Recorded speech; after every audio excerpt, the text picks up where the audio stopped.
Express on the network service of Nigeria. My name is Leah Kutung. Baba today.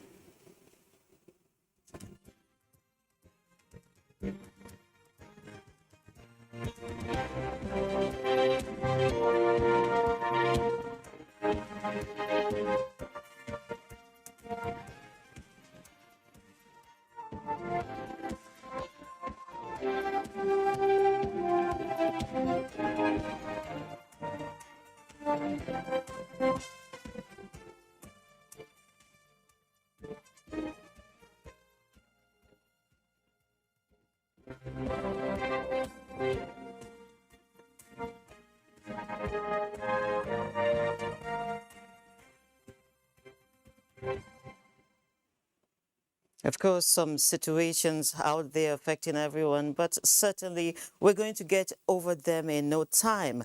President Muhammadu Buhari has expressed sincere regrets for the inconveniences caused to citizens of the country following a prolonged shortage of petroleum products, something that the administration has successfully averted in its 7 years in office. The president, in a statement, said the administration knows that the fuel shortage has placed a strain on Nigerian citizens and businesses, but government is working around the clock together with the major oil and independent petroleum marketers to address the issue. He directed the Ministry of Petroleum Resources, the Regulatory Authority, NMDPRA, the NNPC, and the entire security apparatus of the nation to take strong action against people that are not behaving properly at the depots and among owners of petrol stations on the issue of electricity blackouts being experienced across the nation. The president explained that a dip in hydroelectric generation due to seasonal pressure has coincided with technical and supply problems at thermal stations. And still with the fuel situation, which seemed to be improving, it has taken a worrisome turn as motorists are attributing this to the unruly behavior of drivers trying to cut corners and jump the queues. Lydia Sampson monitored some petrol stations. Her report. The situation has become a bad dream that refuses to end. The fuel situation is still biting hard, and motorists say just when they were about to heave a sigh of relief, the situation is taking a dimension they just can't explain. They don't open gate for us. We there since 8 o'clock. They don't open. Now from front, the motor they enter. We don't know what we do. We don't know what we do them. They are bringing the motor enter from front for big men people. See the car. See all the car where they say jeep. Now they enter. We were in the midst of River Niger and we are still starving to drink water. So that is what it is. I came here since 6 o'clock and up to now, I've not got my fuel. All those cars, I don't know how they get their fuel through the gallon and then sold gallon, 4,000, 5,000. I don't know where they get those fuel. They are selling, yes. They are selling. It's moving smart. Visiting many petrol stations now is one of uncertainty. However, motorists say they are willing to wait for as long as it takes. They are not selling, and we'll be here since morning. As we are watching, one tanker came and dropped fuel, not quite long. The last product we discharged as fuel, it was yesterday, which we said throughout the night till this morning. So finished. The one we discharged today is diesel. Some of the main questions the motorists are asking are, what is responsible for this recurring situation? Is it a pricing issue? All the motorists say they want is a final solution that will restore normalcy. In Abuja, Lydia Sampson. Oil prices below $100 on Thursday after the International Energy Agency IEA said markets could lose 3 million barrels per day of Russian crude and refined products from April. The International Energy Association says the supply would be far greater than an expected 1 million barrels per day drop in demand triggered by high fuel prices. Benchmark Brent crude futures gained $1.8 or $1.9 to $99.86 this morning after falling for 3 consecutive trading sessions. Now we move to the National Assembly, where in January 2020, the Central Bank of Nigeria, in a bid to stop indiscriminate deductions for transactions, issued guidelines on charges. Despite these provisions, it is alleged that most banks in Nigeria engage in excess charges. Well, the House of Representatives has resolved to look into the allegation.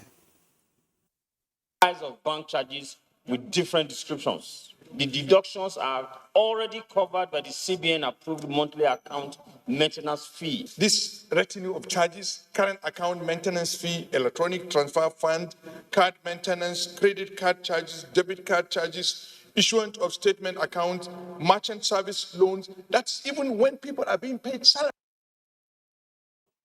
Meanwhile, the Central Bank of Nigeria, CBN, in collaboration with the Bankers Committee, has introduced cash collection centers called Bank Neutral Cash Hubs. This is to enable it to reduce costs and improve operational efficiency in the country's cash management value chain. BNCH's collecting centers that are cash collecting centers that are set up by registered processing firms or deposit money banks in response to business needs. They will be in place where there are a lot of commercial operations and monetary transactions. Customers will be able to make cash deposits and receive value at the hubs regardless of which bank their account is held.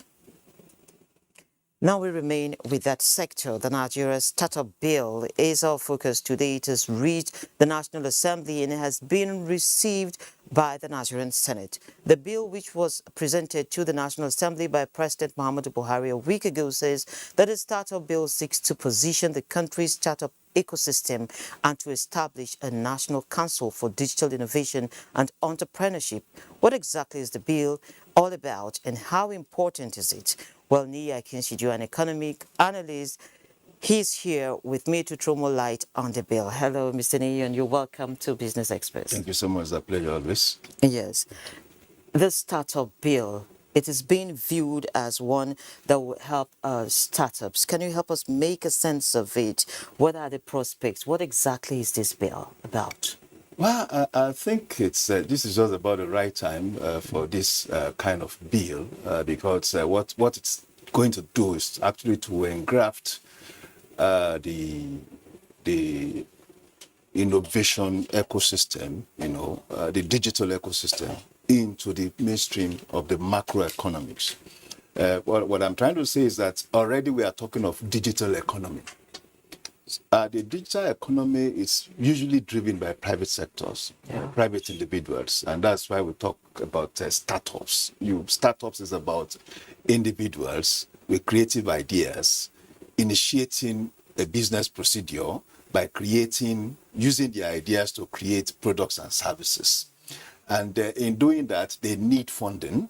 And funding globally will usually come through venture capital, angels, seed funding, and all that. Now we've had that scenario building up in Nigeria over time, starting with what you call the Yaba Hub, Tech Hub. From Yaba Tech Hub, we have had more than 750 startups in Nigeria. Okay. Now it shows the kind of population of technology agents we have, technology-managed agents we have. But unfortunately, there has been a disconnect between the government and this set of people. And for anybody, for any country to break into mainstream technology and, of course, make profit out of it, there's a need for collaboration between government and this sector or this segment of the people. So the bill is about aligning government policies, government regulation, and of course, government support with private sector activities and enthusiasm. So what sector of the economy do you think this bill is going to be focusing on? Technology is an interdiscipline, how do I call it, sector. It cuts across all sectors of the economy, education, finance, agriculture, and all that. There's always technology being applied, and that's why we're even talking about disruptive technology now. In the financial sector, you have all manners of products and services coming on, upstaging the normal conventional banking activities. In the agricultural sector, you also have technology being applied now, increasing efficiency and all that in that sector. So it's a cross sector, It's a multidisciplinary approach, to engaging processes. And to that extent, it would mean that technology might have actually emerged as perhaps the most important, elements or tools in terms of development and growth. So now we also have what we call the unicorns, coming from segments, especially in finance, for instance. You have the Hope, you have Flutterwave, and of course, you also have the handling. Now, we are talking about unicorns because these are companies that started in Nigeria, and their valuation is more than $1 billion, taking mostly, 90%, mostly from outside the country. Their valuation, the Flutterwave, for instance, is valued higher than most banks, most Tier 1 banks in Nigeria. So it tells you the importance of these technology companies, So Flutterwave and OP are operating in the finance sector. Andale is operating in the outsourcing sector. And you now have multiple companies too operating across different segments of the economy. So what this bill is trying to do, because they are also subject to multi-regulatory agencies, which usually also create confusion. So now the bill is now saying, let all the agencies that are regulating this segment will come together, especially in the council that I just talked about, the Council of Innovation and Entrepreneurship, that has the president, that's the number one person, the number one regulator, in that council, and the Minister of Communication, the Vice President and all that, the Finance Minister and all that. Now, you will be able to now take a look at regulation from a board's perspective. So rather than have multiple regulatory agencies regulating that now very, very important segment of our economy, you have this body that is also not just regulating, but also advising. And by so doing, enhance the capacity and, of course, potential flourishing of that segment. Today, if without the kind of support we are talking about with the startup bill, we have about 5, perhaps the most flourishing 5 companies, tech companies in Africa, located in Nigeria. You can imagine what would have, when we have this kind of bill becoming act and being, of course, implemented. I'm glad that we're talking about regulations, because we've had most of these startups having complaints that they're having to deal with multiple agencies, as you have rightly pointed out. And some of them, with all due respect, clearly don't even move within the ambit of the trend. So it's like the trend has left some people, or some are just trying to be mischievous, if I'll put it that way. One wouldn't say, but you get multiple complaints when you go out and you're speaking with them, and they say, this person comes and charges me for this person comes and charges me for this person says this. And at the end of it all, they're trying to move to other destinations. Yeah, yes, so that is the concern, retaining these startups in the country, making the business environment work for everybody. Exactly. What does it mean for Nigeria? Of course, we've seen the AFCFTA, the payment backbone. It's not even in Nigeria, for instance. We're going to Benin to get the backbone from there. Yeah, we're going forward. We're going to have our own in Nigeria, because we have people already, young people, that are actually applying themselves to this payment platform already. And what I know is that the younger generation is synonymous with tech development. Yeah. So principally, if we are talking about technology, digital economy, we are actually talking about the younger generation. And there's a cultural difference between the younger generation and, of course, the older generation that are most likely populating the regulatory MDAs. So the way they are looking at things will be different. But what comfort I found in this bill is that there had been a lot of consultation with young operators in the field. They had huge input in the bill. So it's actually a reflection of their own inclination. The bill is a reflection of their own inclination. So it's like they said, a down-top approach that was adopted. So to a large extent, I think the bill will be passed. The president will be willing to sign it, and since you now have a collective, integrated approach, to the regulation of that segment of the economy, I think it will be more the progression will be more impressive going forward. Okay, so let's move to the financing stage. You mentioned earlier about the investors, the angel investors, the VCs, and all that getting to come into this space. And of course, we've seen a lot of interest over time, but most of them are actually coming from outside. So, what will it take to have Nigerian financiers dominate this space? Well, I don't want to use the word dominate because technology is actually a global essence of global essence. It's not when you may have an idea in Nigeria, but it's actually for global application. And that is why for any technology company to flourish, yes, you may have your base in a particular geopolitical location, but you must be able to sell or to connect with what we call global technology companies, So, and it's more robust if you have global investors also showing interest in what you are doing locally. Yeah, we have Nigerians investors that may be interested in this, but the most important thing is the government buy-in that we are going to have through the bill, as it were. Governments would make arrangements for support, for funding, for grants, for tax incentives, and fiscal incentives and all that. So, which means a tech company will start enjoying tax holiday, for instance.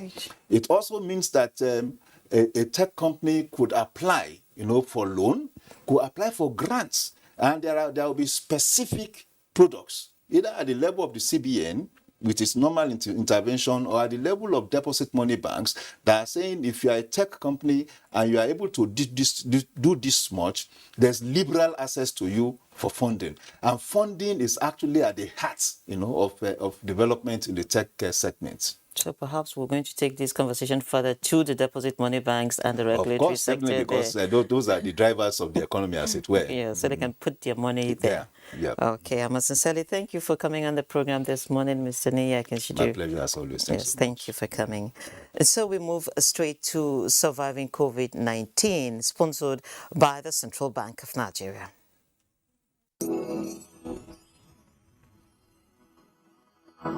Surviving COVID-19 series is brought to you in partnership with the Central Bank of Nigeria. My name is Amina Deladi Agwe. My husband is late. It's through this business, I'm manageable, paying my children's school fees. We eat from there. That was the business I used to do, kunu and buns. I need somebody who will help me to grow up for the business, but I doesn't have. Like the month that if there's something going on in this premises, sometimes I earn like 8,000. Like last 2 months ago, a week like this, I reached 10,000. But as a normal day like this, maybe possible to 1.5 or 1.7. I was indoor. Nothing like market, nobody. Because nobody is allowed to move to anywhere. So I always stay in my house. It is only God. Small thing where I get inside house. Maybe somebody is feeling as to take kunu. They will come to my door and knock the door.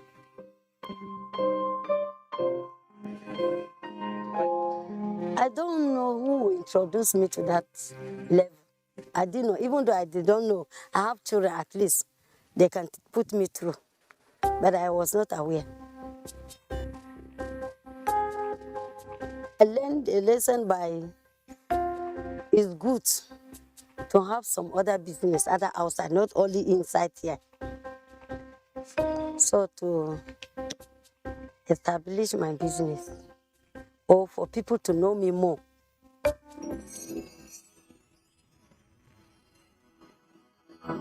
Surviving COVID-19 series is brought to you in partnership with the Central Bank of Nigeria.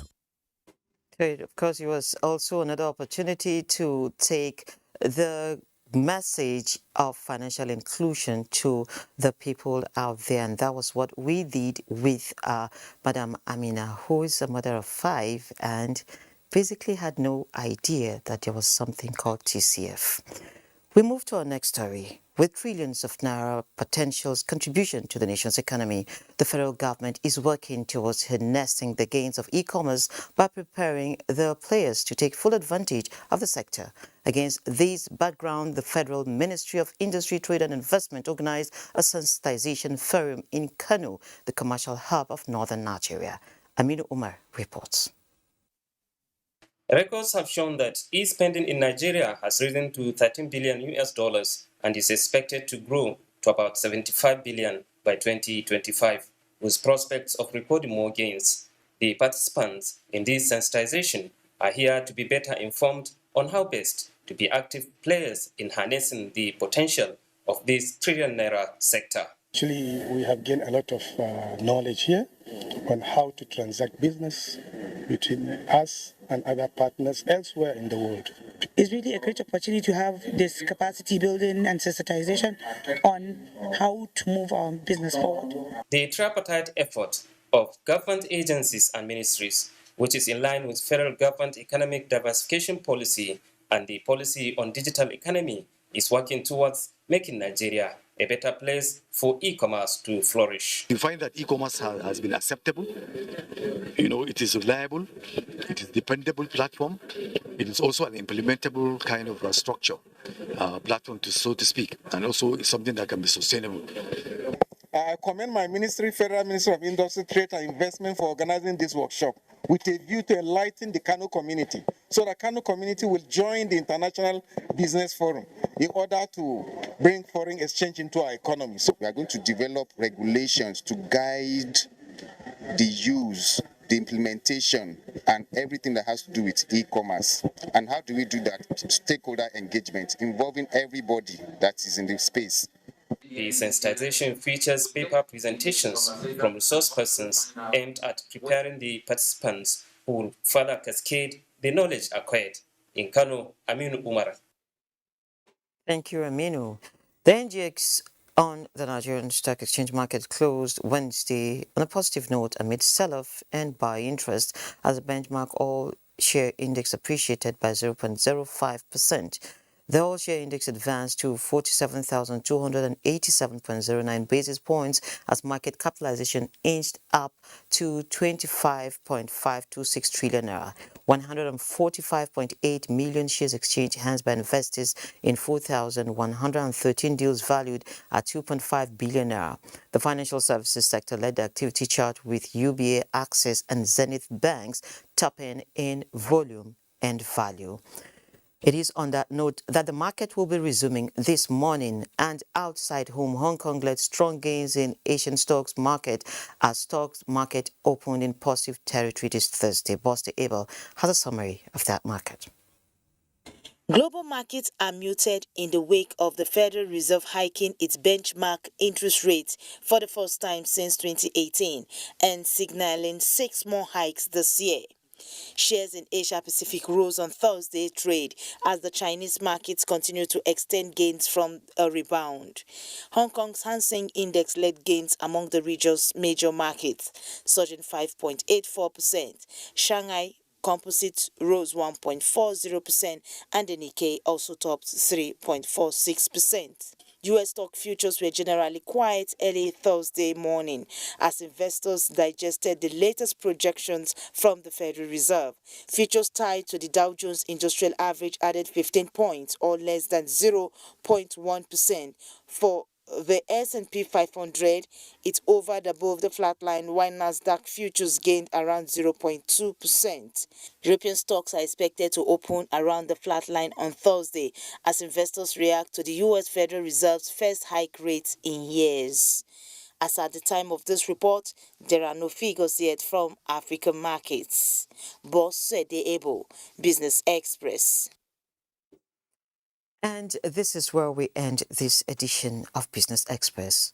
We value your feedback, so keep bringing in your comments, questions, and observations. Also know that all episodes are available on YouTube on the NTA's channel. Join us again Friday at 3 p.m. for another package. I'm Leah Katung Baba today.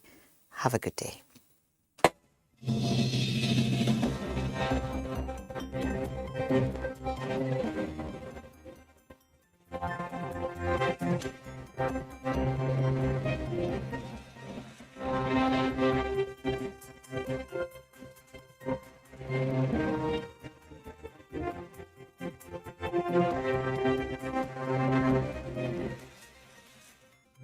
We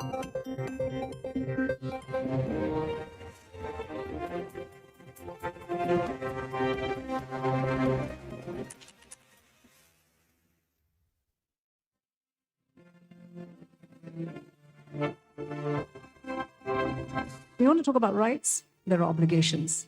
I'm not saying that this government is a saint, it's very far from it. But there are things that we can do to make it better, and that's the challenge I'm throwing to you. You don't want to build this nation? I don't know where else you want to go. If I had a choice, I'll come back. When I stand outside and I hear what you have to say about this country that I know that I can die for as one, then I'm really sad because you're young. You have education. You have tools. You have a huge future ahead of you. And you're condemning yourself before you started on that journey. So please don't do that. Please don't.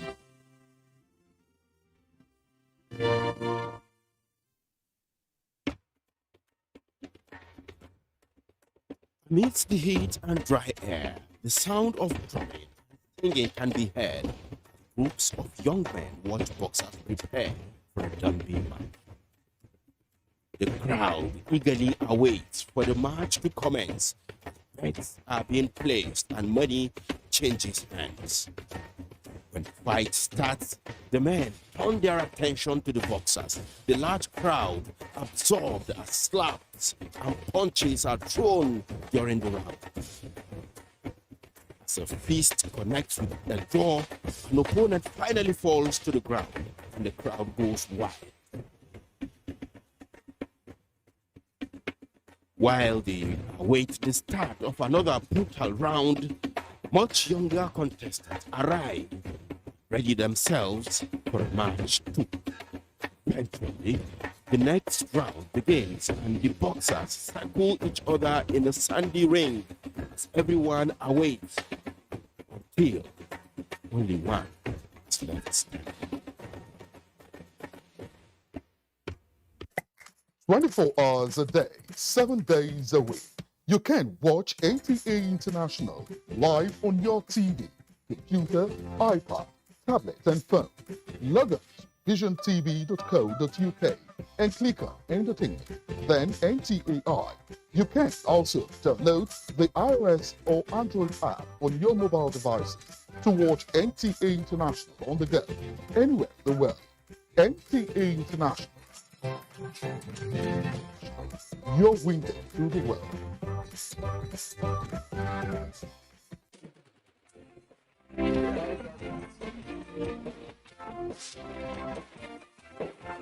NTA Parliament is a dedicated 24-hour channel that broadcasts activities of the Nigerian Senate, Federal House of Representatives, and all the 36 state houses of assembly. NTA Parliament, strengthening Nigeria's democracy.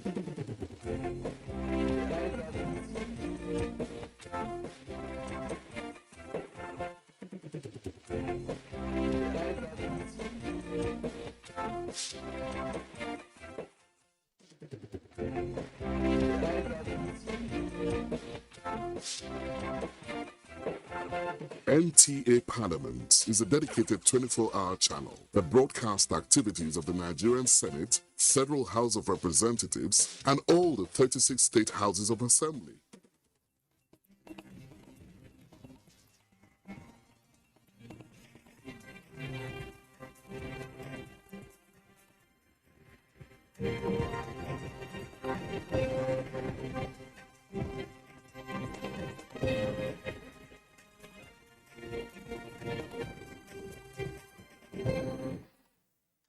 Hello and welcome to the news at 10 on NTA News 24. We are broadcasting live from the nation's capital city, Abuja. I am Dennis Adegundoye. Thanks for joining us.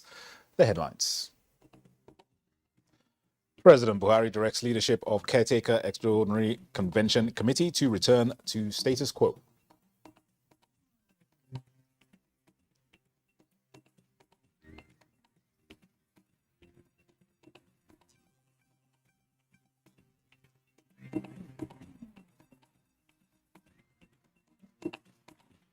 Nigerians to breathe a sigh of relief as federal government reveals restoration of gas supply to generating plants.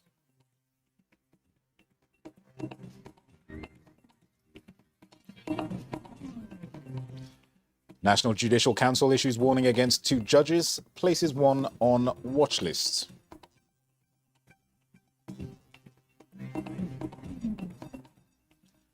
And House of Representatives moves to stop indiscriminate bank deductions for transactions by Nigerians.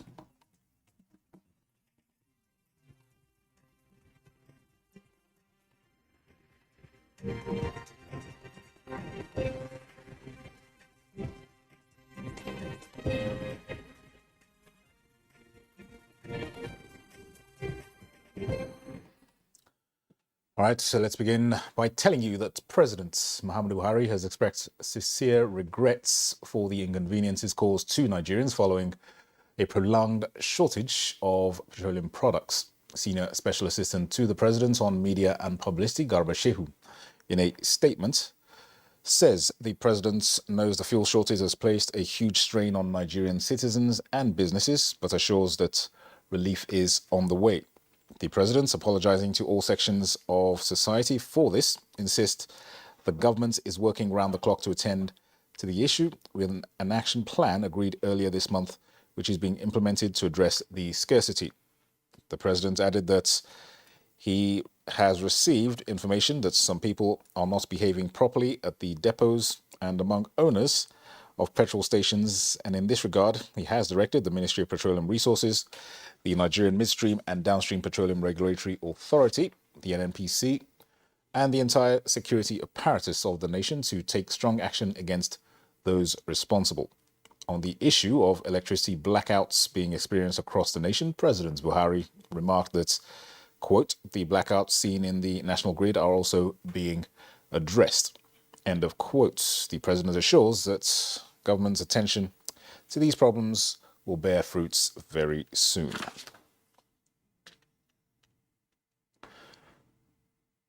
Now, there seems to be an end in sight over the epileptic power supply in the country, as federal government says gas supply has been restored to generating plants. Chairman of the Nigerian Electricity Regulatory Commission, Sanusi Garba, says the recent cases of grid collapse, which disrupted electricity supply, have also been investigated and addressed to forestall future occurrences. Joshua Ojito reports. From 5,300 megawatts to 4,350 megawatts within 5 months, culminating to multiple grid collapses recently. That is the sad story of the Nigeria electricity supply industry as consumers groan over poor supply. Minister of Power Abubakar Aliyu summons emergency meeting of all industry players to get to the root causes of the challenges and restore supply across the country. Less than 48 hours after the meeting, the gains are manifesting as gas supply, identified to be one of the major causes for low generation, is being addressed, while relevant security agencies have been mandated to tackle pipelines vandalization. Gas supply is being restored to the Opai plant. We also have the Niger Delta power plants. Most of them are affected of gas shortages because they haven't contracted officially for gas. Now, the discussion we have had in the last 24 hours has been for the Nigerian Gas Marketing Company to now contract for gas for those plants so that they can also ramp up so that we not only restore our generation capacity, but also to exceed what we've been doing. Minister of Power Abubakar Aliyu in a statement assures that the national grid has been restored as the minister solicits support from all industry players to improve and stabilize electricity supply across the country. Joshua Ojito, NTA News. And as the federal government continues to intervene in the power, road and other areas with the aim of putting in place critical infrastructure that will lead to national development, it also aims to strengthen powers of the Code of Conduct Bureau and that of the Tribunal. To this end, the Ministry of Justice is seeking amendment to the act that established the two institutions. State House correspondent Jide Onifade reports that on these and other deliberations at the Federal Executive Council meeting which held on Tuesday in Abuja, on Wednesday rather. Power. That is the issue generating concerns among Nigerians now. And the Minister of Power, Abubakar Aliyu, has been explaining the factors responsible for low or lack of electricity supply around the country and what government is doing to address this.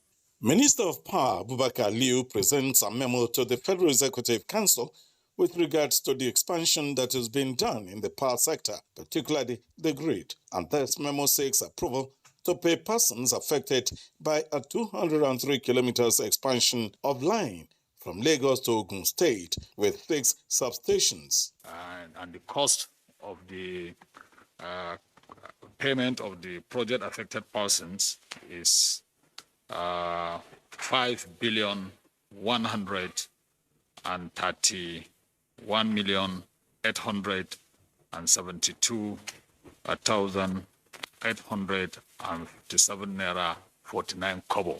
Minister Abubakar Aliyu explains that the project is under the JICA loan of $238 million, but is still being processed. And one of the conditions is for the ministry to clear the right of way.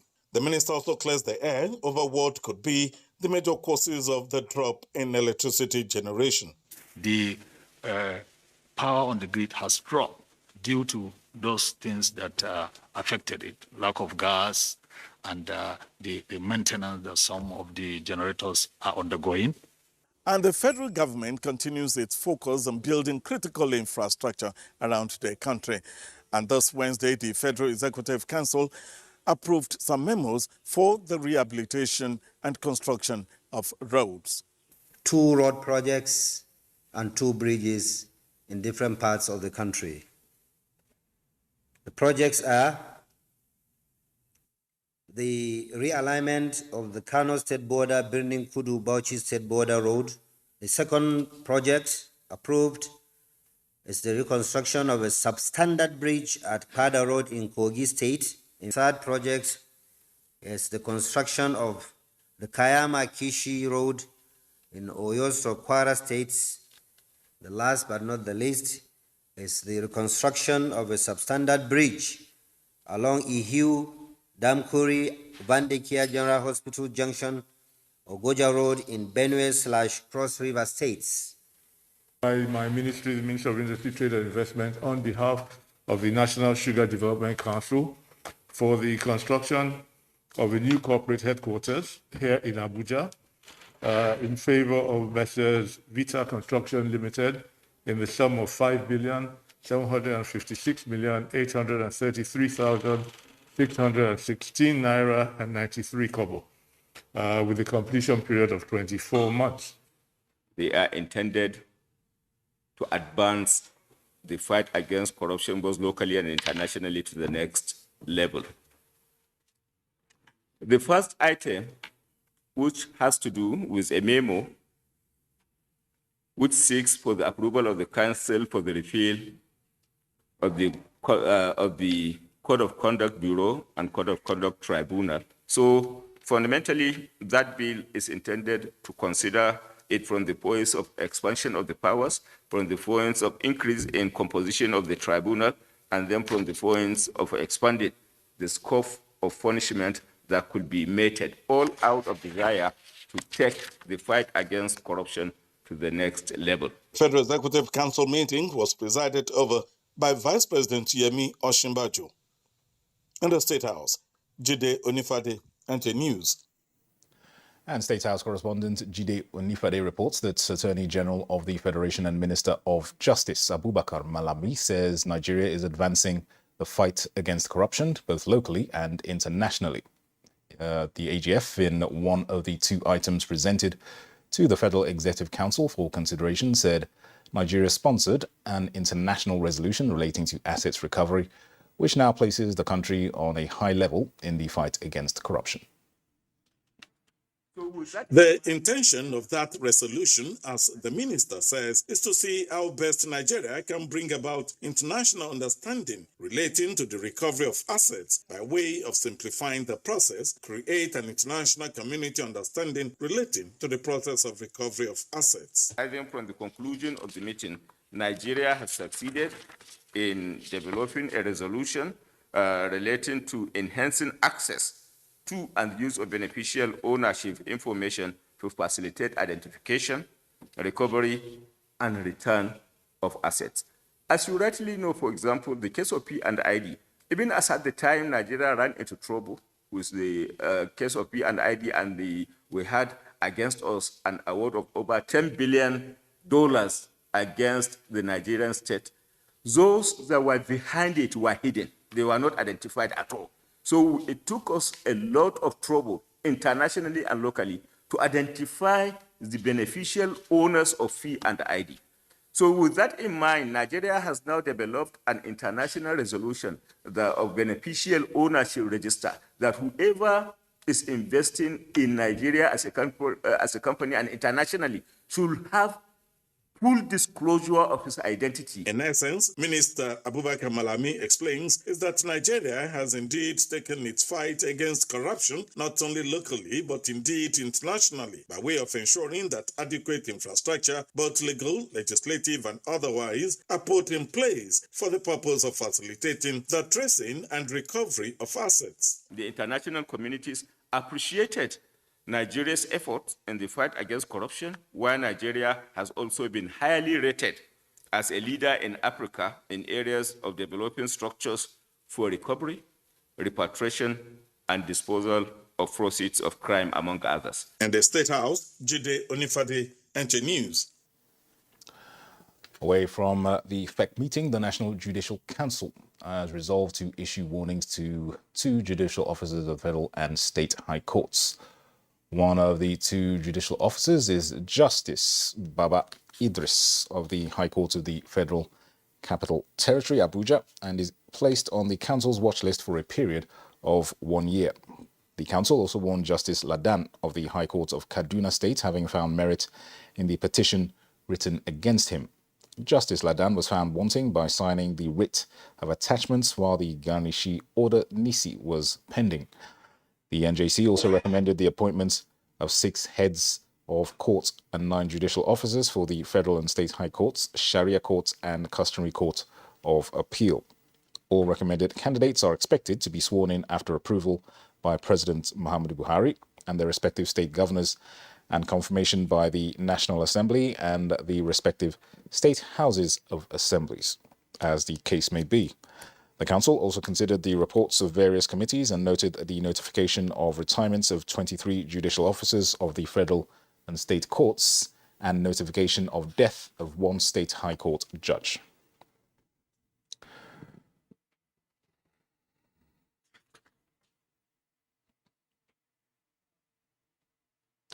Let's turn to politics now. President Muhammadu Buhari has directed that the issue of the leadership of the Caretaker Extraordinary and Convention Planning Committee should immediately return to the status quo.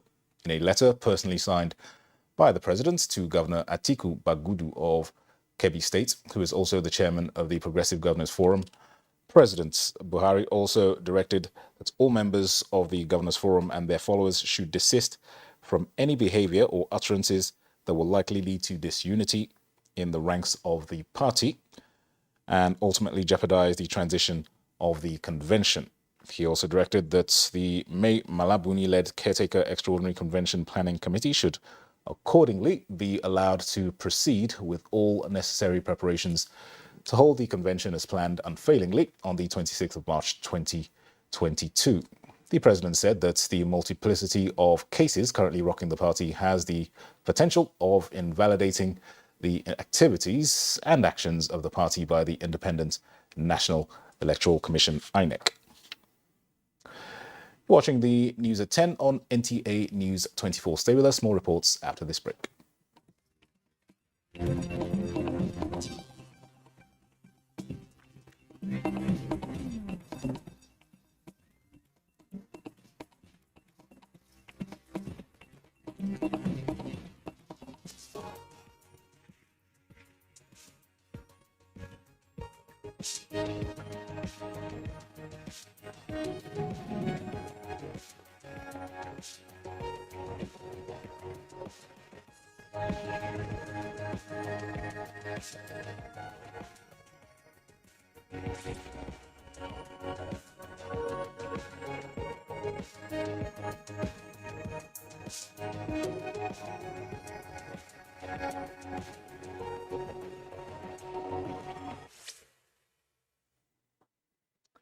Thanks for remaining with us. Let's stay with politics. The national chairman of the All Progressives Congress, Caretaker Extraordinary Convention Planning Committee, and governor of Yobe State, Mai Mala Buni, has directed that a purported emergency meeting of the party's National Executive Committee, slated for Thursday, March 17, 2022, is cancelled.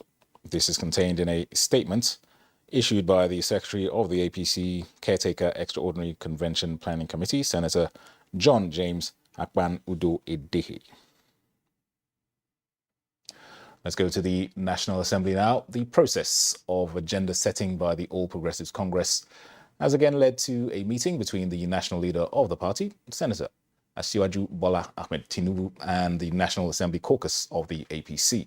Deliberations were expected to strengthen unity and democratic principles within the party. National Assembly correspondent Abdullahi Aminu reports. Platform to share ideas on the implementation of the All Progressives Congress ideals.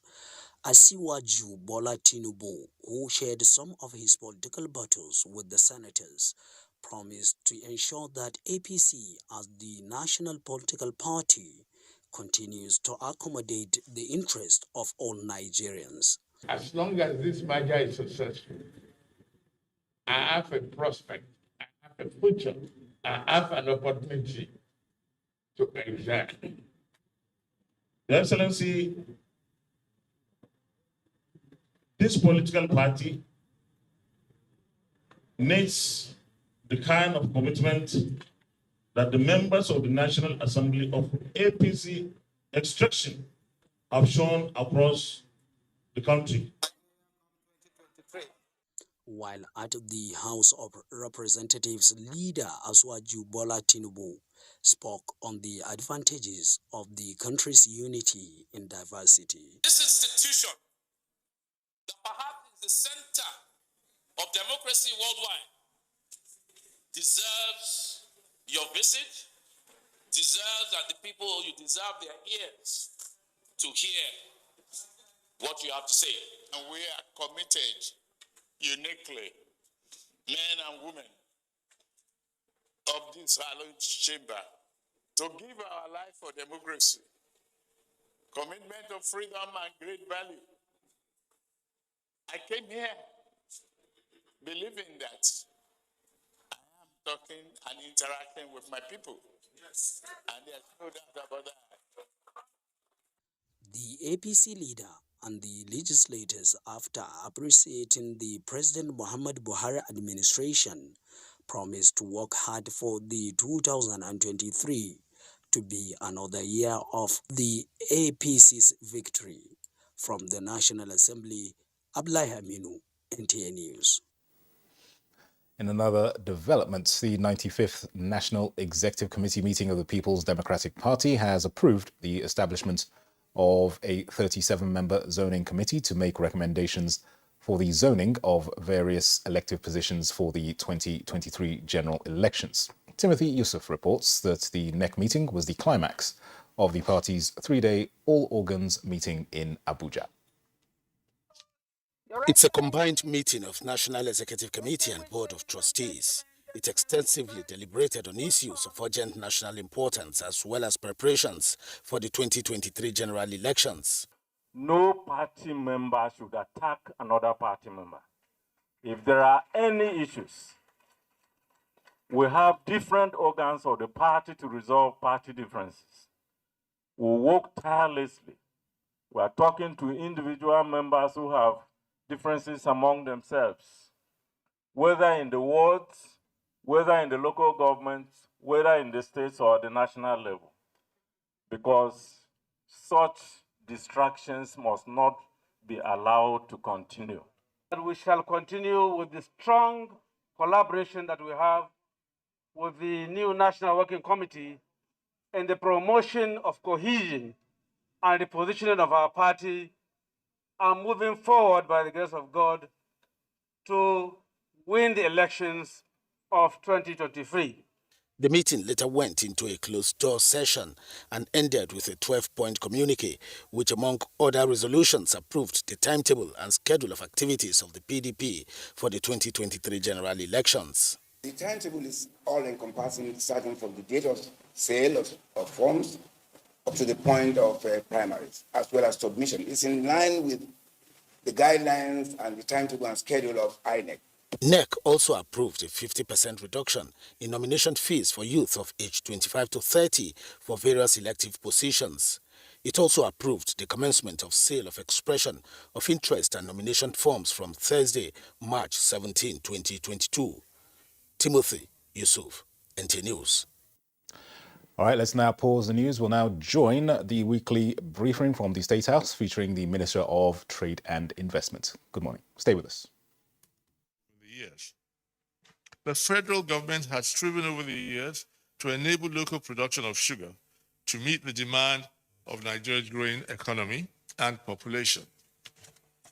It established sugar production and processing companies in Batita, Kwara State, and in Numan, Adamawa State in 1961 and 1981 respectively, and privatized these companies in the 1990s in order to address the management and financing challenges they both faced. However, by 2012, it became clear that a special intervention needed to be made to motivate not just the private sector participation, but also the huge investment required in the sector. This birthed the Nigerian Sugar Master Plan, and we will look at this in a little more detail shortly.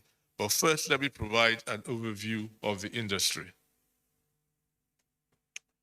The cane production phase of the sugar value chain is highly capital intensive due to the high cost of land clearing and provision of infrastructure such as roads, drainages, dikes, irrigation, etc., that are required to make the land ready for cultivation.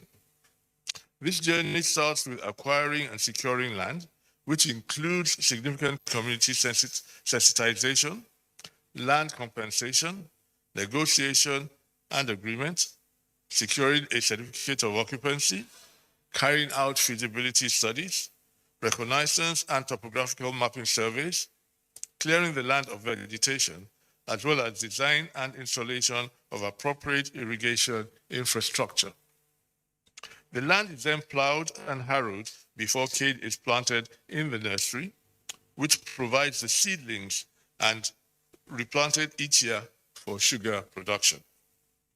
This is a multi-year capital-intensive phase which requires consistent cash flow and patient capital.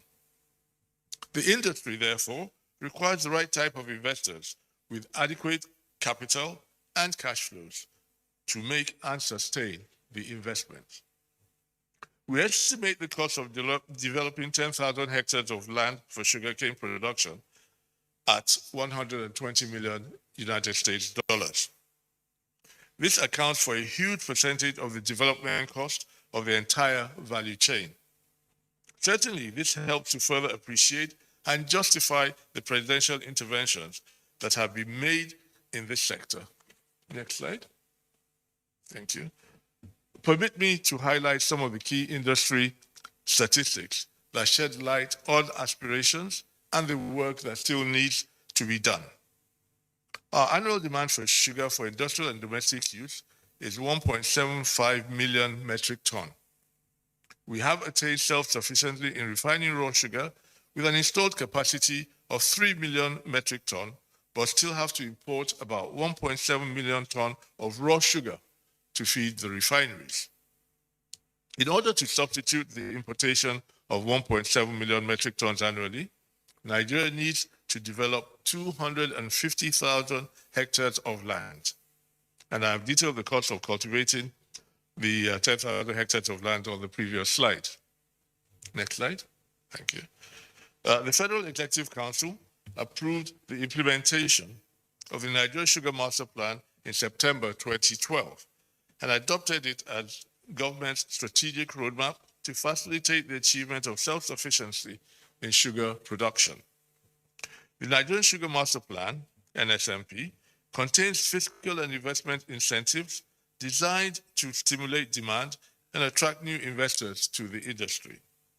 The NSMP specifies roles for the public and private sectors, while the government provides a conducive policy environment, which includes the technical expertise to produce and process sugarcane. The NSMP will create 110,000 jobs and eliminate the annual demand of more than $700 million in foreign exchange for the importation of raw sugar and fuel. It will produce 1.8 million metric tons of raw sugar, 411.7 megawatts of implementation strategies are as follows. The following are implementation strategies adopted to achieve the set targets and deliverables. Annual sugar import quota administration to manage performance, protective tariff regime to stimulate demand, support to outgrowers to promote inclusiveness and sustainability, and a two-stage monitoring and evaluation framework to promote transparency and accountability for outcomes, and support for greenfield projects which do not benefit from the fiscal incentives. Next slide. Yeah.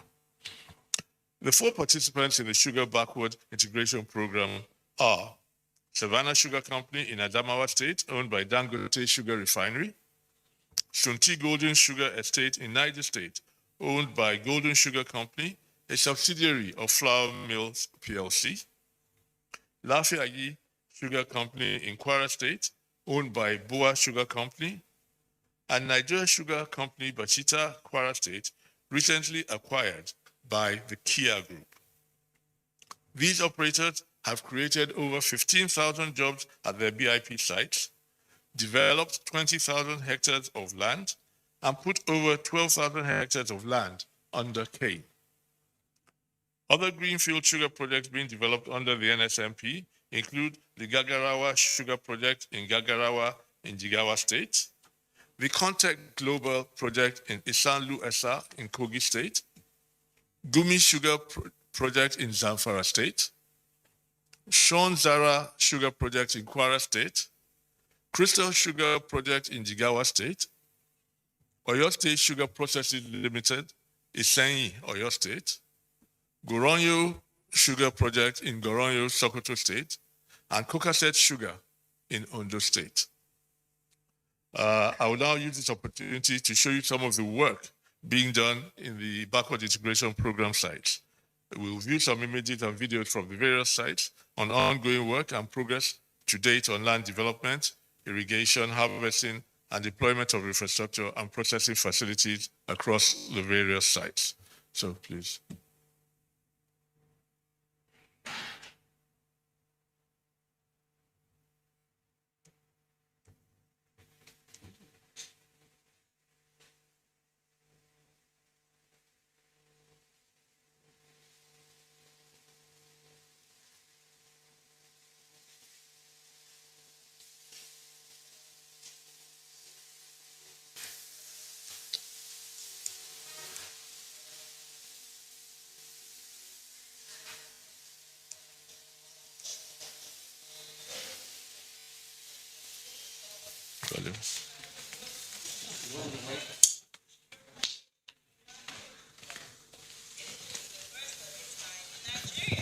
That it will be the first sugar plant to have its own plantation where the sugar will be processed raw from its own sugarcane plantation. The plantation covers 20,000 hectares of arable land. It is projected to produce over 10,000 tons of sugarcane per day, which equates to over 220,000 tons of refined sugar. The plant will operate as a 4-in-1 facility comprising of a plantation, a mill, a refinery, and a power plant. The plant is designed with the aim of causing minimal impact on the environment. Eco-friendly measures have been put in place to reduce piling of waste products. The byproducts of sugarcane, like bagasse, also serve as sustainable sources of energy. This will generate 35 megawatts of electricity. With the presence of an ethanol plant on the ground, it is projected that over 20 million liters of ethanol will be produced per annum, further adding as a source of sustainable and renewable energy for the plant. Other biodegradable waste will be decomposed to make manure or be used in producing animal feed. By the Boer Group investing $300 million benefit in achieving the United Nations Sustainable Development Goals of accessing clean water and sanitation, decent work and economic growth, good health and well-being, as well as quality education. The plans will provide 5,000 direct jobs and 10,000 indirect jobs, school, hospital, over 200 housing units of different types for staff, road networks, canals that will channel water from the River Niger, and also a 3-kilometer airstrip. This world standard airstrip allows for cargo planes to ease the transportation of goods in and out of Lafiaji. With the establishment of the sugar plant, there will be a gradual reduction in importation of raw sugar. Bua will not only supply Nigeria, it will also export both sugar and its byproducts to countries around the continent. The knowledge of the innovative technology used in establishing and running the plant will also serve as a blueprint for more indigenously owned sugar plants within the West African region and the continent.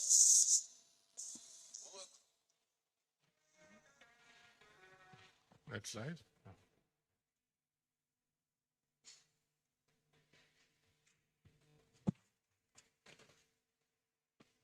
Our journey is firmly rooted in Nigeria's 60-year-old story. Since independence, we have built a company that honors the sacrifices of the men and women that built this great nation.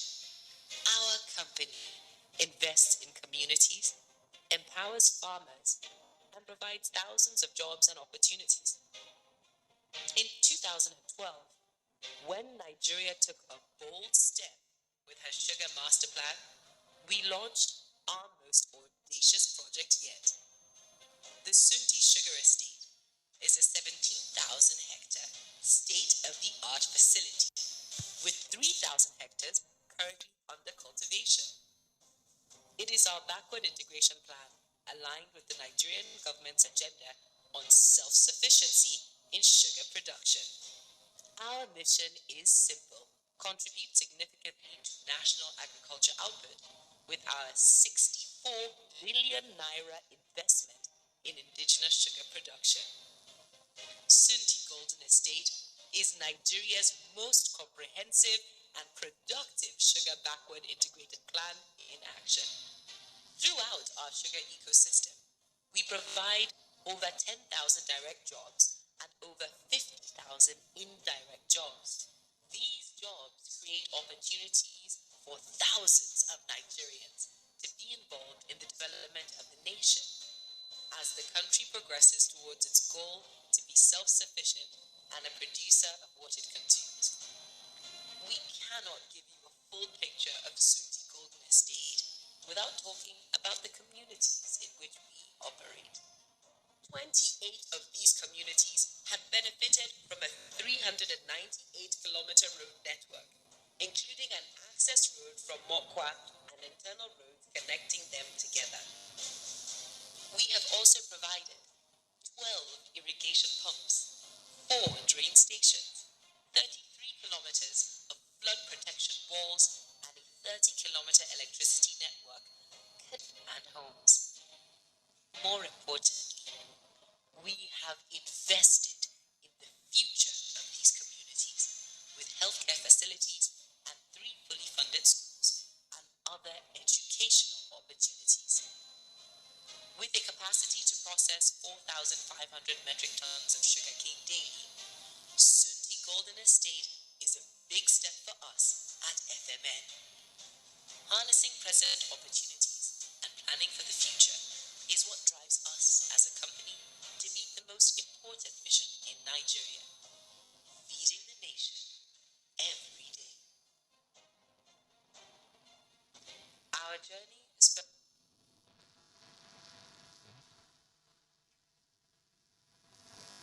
Yeah, thank you very much.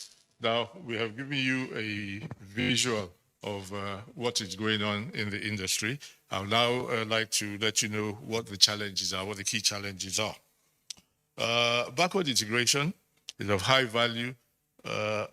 Backward integration of high-value commodities through agro-processing requires a whole-of-government approach to provide the enabling environment required and to address the challenges which arise. This is why a key element of the governance framework of the NSMP is the Sugar Industry Roadmap Implementation Committee, a multi-agency body which monitors the implementation of the NSMP and facilitates removal of bottlenecks. We are also most grateful for the continued intervention and direction which this program is privileged to receive from Mr. President that has resulted in the resolution of key issues hindering its performance. However, challenges remain. The cost of sugarcane production is relatively higher in Nigeria due to the absence of infrastructure in the sites, and as such, the investors have to bear the cost of deploying roads, dikes, airstrips, water sources, and such other infrastructure. They are also challenged by their inability to access foreign exchange required for the importation of machinery and equipment, which causes delays in procurement of machinery required in the sugar estates. There are also the delays in clearing the machinery and equipment when they are imported. And these delays significantly disrupt the installation timelines of the equipment. A major challenge to land development is difficulty in taking possession of land acquired and paid for due to insecurity, illegal occupation of acquired land, recurring community hostility, and unending demands for compensation. Next slide. In recognition of the importance of the NSMP and the benefits which a developed sugar industry can provide the Nigerian economy, various accelerator projects are being implemented as part of the NSMP to provide an enabling environment for investment in the sector and address the challenges to investment which only a government can provide. And these are as follows. The Nigerian Sugar Institute was established in June 2019 to invest in and manage a portfolio of capacity building, research and development, and adoption projects that drive productivity, profitability, and sustainability for the Nigerian sugar industry. The presidential intervention on irrigation aims to accelerate the BIP by developing 10,000 hectares of irrigation infrastructure on 6 BIP sites. Mr. President officially commissioned the 10,000 hectare irrigation intervention project on December 21st, 2021. This is certainly a huge milestone and motivation for the operators of the backward integration project. The Federal Ministry of Finance, Budget and National Planning has granted access to the National Sugar Development Council to process import duty exemption certificates for the BIP operators. This will ease the application process and reduce processing time. The NSDC has engaged independent external assessors for the evaluation and monitoring of NSMP to independently evaluate progress made. Following the Kia Group's acquisition of Nigerian sugar company Batita, the NSDC has approved its participation as an operator in the backward integration program. And this is in line with the drive to realistically expand participants to enhance achievement of self-sufficiency targets. Quarterly action plans for each BIP site will be submitted to Mr. President to provide a report on progress on his directives and chart a way forward on emerging issues. NSDC is championing the African Continental Free Trade Area trade negotiations on behalf of the sector to ensure the goals of the BIP are taken into consideration and the massive investments being undertaken under the NSMP remain viable under the African CFTA. Next slide. Thank you. The Federal Ministry of Industry, Trade and Investment is committed to Mr. President's mandate of lifting 100 million Nigerians out of poverty and creating a large number of jobs, especially for our youth, through the dogged implementation of various economic growth initiatives, such as the Nigerian Sugar Master Plan. I call on all Nigerians to join us in bringing this vision to life. I thank you very much.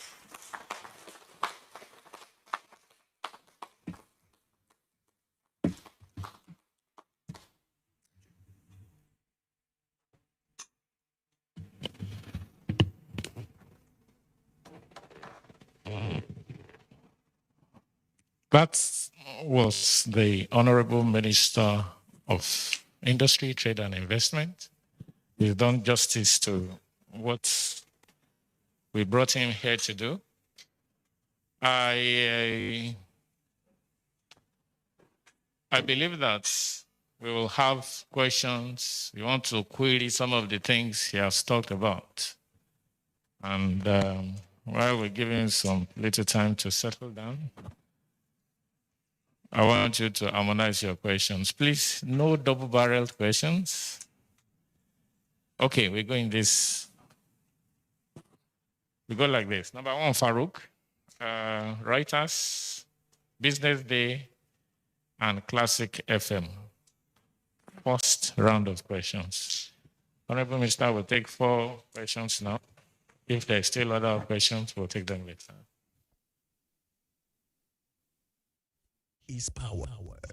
Everyone wants power. So feel powerful with the NTA News mobile app, the one-stop information center. Real news at your fingertip. Be the first to report by uploading first-hand information on the U Report link. And be the first to know by simply clicking on any of the links on the sidebar for headlines, domestic and foreign news, economy, security, politics, sports, and more. Stream live on your smartphone and tablets and stay connected. It's pretty easy. Simply download NTA News app from your Google Play Store and you're good to go. NTA News mobile app, your access to real-time information. Fellow compatriots, if no single tribe or religion has defeated poverty, then no single tribe or religion can develop Nigeria. The success story of every state and capital is the contribution of every tribe and religion. Our Nigeria no be wazobia. No majorities or minorities. Every tribe and every religion still dey hustle for naira when no get tribe or religion. So, my country people, let's join this movement that says naira no get tribe and use the naira to develop our naira land. Citizens first. Citizens before state of origin. Citizens before your religion. Citizens before your ethnic belonging. For participation.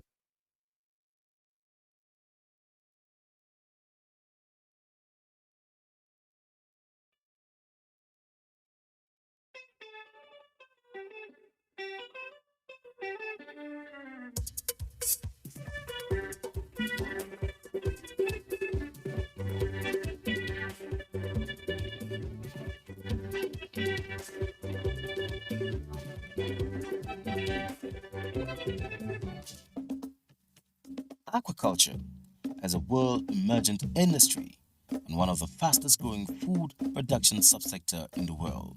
And due to the apparently declining global fish catch, aquaculture is crucial for food security and nutrition for a rapidly growing global population in the nearest future. Approximately 200 million people around the world are involved in fishing and aquaculture, one way or the other, with efforts to provide around 100 million tons of fish every year. This will mean an average consumption of 16 kilos per person, but in many places where fish is the principal source of animal protein, average consumption is far higher. Much of the bountiful harvest is produced not just by large industrial operators, but by local small and medium-scale producers. And do you know that half the fish supplied to world markets come from developing countries? In Africa, Latin America, and Asia, Africa is blessed with abundant resources, human and natural, that are only now being properly tapped and harnessed. The success story of aquaculture abound in Nigeria, Ghana, and Malawi. And we bring the focus of the world onto glaring cases in Nigeria, which is the Ijebu-Iriwe Fish Farm village in Ijebu-Ode, which rears the African catfish. There is no end to knowledge. And the industry too, there is still room for them to learn more So mountain training and training and retraining is also a key to enhance productivity. Irrewe Farms has gained international recognition from bodies like FAO of the United Nations, DFID, JICA, UNDP. On our own part is to source for more funds for them, because really speaking, there is no way you can really grow well in this kind of business without adequacy of resources. Without borrowing, without getting some loans, there is a limit on the growth. With 4,937 pounds, if they have 2 billion, access to 2 billion naira, that may not be even enough as working capital in a year. We're one of the founders of who started aquaculture in Ghana, Crystal Lake, in collaboration with Water Research Institute. We had to do a trial to assess whether the local species could grow competitively in Ghana. And so this was partly funded by Danida. So we did that, and we established that the local species could grow competitively in Ghana. This is, of course, and taking into consideration how much tilapia is being sold in Ghana. So it proved that aquaculture could be viable in Ghana. What we are giving out today, because previously, like I told you, you harvest your fish at the end of 6 months, and you may ask yourself, are they being hatched in the cage? But now, farmers who are the customers tells you, look, Mr. Limo, your products are good. Your fingerlings are very good. Where is the source? And we tell them the source. And I'm happy because it's a win-win situation. You grow, I grow. So whenever I get the feedback from the customers, it makes me happy. And also, we try to do extension service. All our customers that we supply, we make sure every month we go and check their body weight, help them to calculate the biomass, and advise them on what feed change, what you have to do, what you don't have to do. And I think it's helping the industry a lot. I started, hatching and selling fingerlings.